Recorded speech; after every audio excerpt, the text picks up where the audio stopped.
Makabasa ba mo?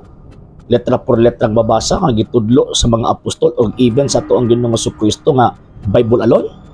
Gitudlo ba sa mga apostol na kung dili mabasa dili tinuod?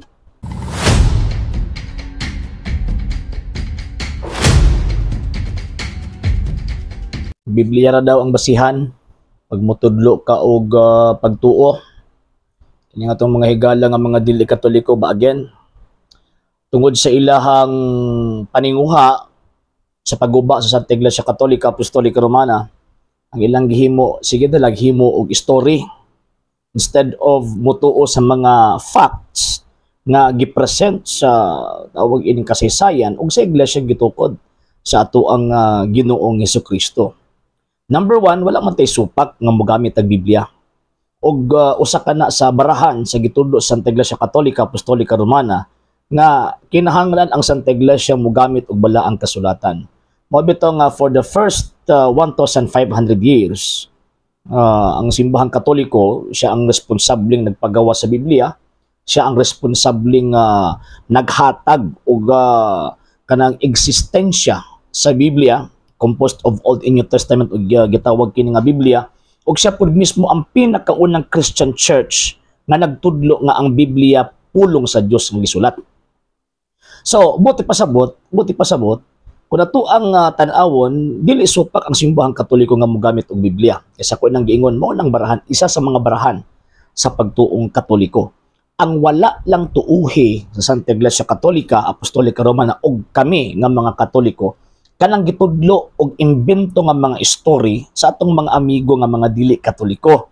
Kanang moingon sila ba nga Biblia lang tuuhan. Kung wala sa Biblia dili tuuhan, usa ka nakabinotbot og binakak na klase nga pagtulunan. Nga naman pinakauna kanang moingon sila nga Biblia lang tuuhan og di mabasa dili tuuhan, wala man na sa Biblia. Sige daw be, akong i-challenge ang atong mga higala nga mga dili Katoliko. Makabasa ba mo? Letra por letra babasa nga gitudlo sa mga apostol o even sa tuang Ginoong Jesucristo nga Bible alone? Gitudlo ba sa mga apostol na kung dili mabasa dili tinuod? Kaya kung ingon ana ang ato ang panabot, ingon ana ang ato ang pagtuo, mahulog nga kadtong first 300 years Christians, mga bakakon to. Ngano man kiwa man to gabitbit sila Biblia. Wala man to sila librong gibit-bit nga Biblia unya pagkahuman mo ay ilang basihan pag mutudlo sila mahitungod sa pagtuo. Wala oy. Dili ka makabasa sa balaang kasulatan or even sa history nga ang katong mga disipulo sa mga apostol, katong misunod sa mga apostol nagbitbit og Biblia aron magwali. Wala oy. Sa pagsugo na Ginoong Jesucristo sa iyang mga apostol nag-ingon, lakaw mos tanang katawan sa tibuok kalibutan paghimo og ako mga tinun-an. Bunyagi sila sa ngalan sa Amahan ug sa Anak ug sa Espiritu Santo. Wala may nga atong Ginoong Jesucristo nga hala sige, pabasaha sila Biblia. Ang gingon sa Ginoo, tudloi sila sa tanan nga akong gisugo ninyo. Wala man ingon si Kristo nga hala, pagsulat mo unya pabasaha sila. Wala oy. Wala. So buti pasabot, ang main objective sa tuang Ginoong Jesucristo mao ang pagtudlo sa pagtuo orally.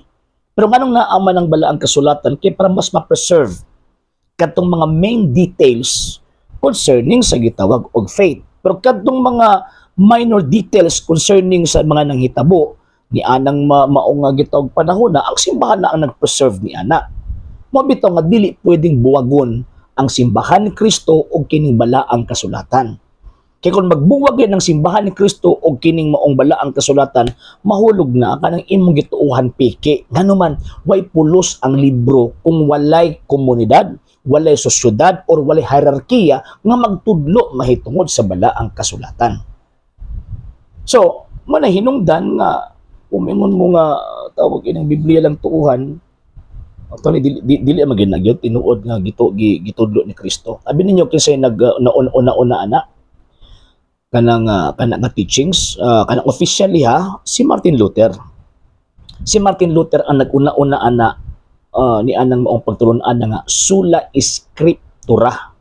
Nya kabalo ba mo nga si Martin Luther nga nag-imbento anang maong pagtulunan na gitanggal niya ang Book of James, gitanggal niya ang Book of Hebrews. Nga naman kay sa Hebrews and James manggod, sa James na ay faith and works. Sa Hebrews na atong tawag ining royal priesthood nga mag-offer gig sacrifice. Sila wa naman sila magtuoan ng gitawag og pagkapari. So manang iyahang gitanggal. So, bot pasabot, kung sundon yun na to ang tama ang argumento, dapat kini mga protestante karon dapat naglutiran mo nagtukod ang inyong kaugalingon. Nga pundok para ingnon mo nga tinuod mo. Nya, ikaduha nga punto mga sir ug mga ma'am, kung Bible alone lang, wala kay laing basis sa pagsabot sa imuhang tawag ining pagtuo, mapareha ta sa mga dili Katoliko karon. Ang mga dili Katoliko karon nagbahin-bahin sila ngano man iya mag-interpret sa balaang kasulatan. Iya og kana bitong pagsabot subay sa ilang opinion kung unsay masud silang una-una kung ilang itudlo silang membro. Mo bito nga nagkadaghan ang mga sekta karong panahon na. Nga naman kung tungod anang personal opinion and interpretation sa ilang nabasa sa balaang kasulatan. Muna nga tungod anang sola eskriptura, daghang mga Kristiyano nahimong yabag in the sense of faith. Yabag in the sense of kanibitawng pagtudlo og bakak na instead of musod kan Kristo nagtudlo sila ilahang kaugalingon. Mala nga bantay ta mga sir ug mga ma'am kay anong mingon sila nga Bible alone. Wala na sa Biblia. Kapila na ko nakahinagbo og mga dili Katoliko. Pangita to litra por litra mabasa di gyud na mabasa. Nya pagkahuman kita pay balihon nga asa mabasa di ko muto kung di mabasa. Kanang Bible alone og kanang mingon sila nga sola eskriptura ug di kundi mabasa dili tuwad. Wala sa Biblia. Mo kanang nituo mo. Diba?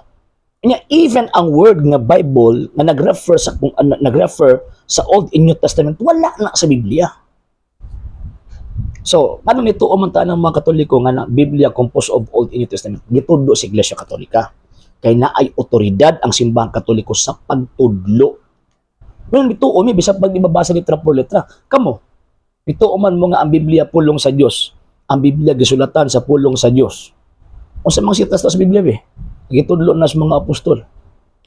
Para makaingon ta ba nga gisunod gyud ninyo ang inyong pagtuo nga kundi mabasa dito nituan. Di ba? So, mao na.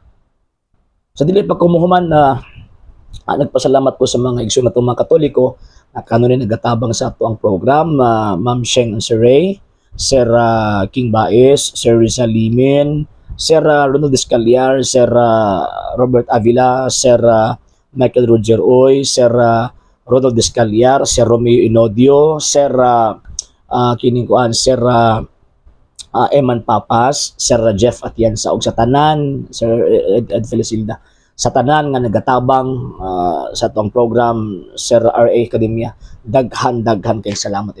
Actually, most of them are kauban nato daghan na kayong salamat sa tabang support atong sa itong program at isinyohang tabang ang atong program ang nagyapon din na sa social media. And pasensya na mo mga sir ha, dili sa kay ko ka-live sa karong nga panahon. Siguro once a week or twice a week makahimo ta og tawag ining live streaming, depende sa ato ang lugar nga panahon. So kato lang muna og Ave Maria, Viva Cristo Rey. Sa hindi pa po nakapag-follow sa mga pages po natin, i-follow nyo po yung mga pages po natin. RJ Horolanciano II, TV Apolia Punto Argumento page, Kuya Apologist TV page, and RJ's Vlog 2022. And pwede rin po kayo mag-send po dyan ng Facebook stars. And also, sa ating po mga channels, sa hindi po nakapag-subscribe, i-subscribe po ninyo yung mga channels natin, The Lay Catholic, Apologist International Official, RJ Sano II TV, Kuya Apologist TV, and Barrio Kawayan Religious Forum. And pwede rin po kayo mag-send po dyan ng super sticker, super chats, and super thanks. And maraming salamat po sa mga kapatid ko mga Katoliko na ulis pong tumutulong sa programa po natin. Maraming salamat po. Nang dahil po sa tulong at suporta po ninyo, ang programa pong ito, until now, andito pa rin po sa social media. And until now din po, nangangailangan pa rin po tayo sa tulong at suporta po ninyo dahil wala po kami magagawa rito mga sir, mga ma'am, kung wala po yung tulong at suporta po ninyo. Sa gusto pong tumulong, sa gusto pong sumuporta, pwede po ninyong ipadala ang tulong at suporta po ninyo sa pamamagitan po ng ating mga account numbers dyan po sa ating pong screen. And pwede nyo po kaming i-message sa ating pong page kung via remittance po yung papadala po ninyo. Maraming salamat po in advance.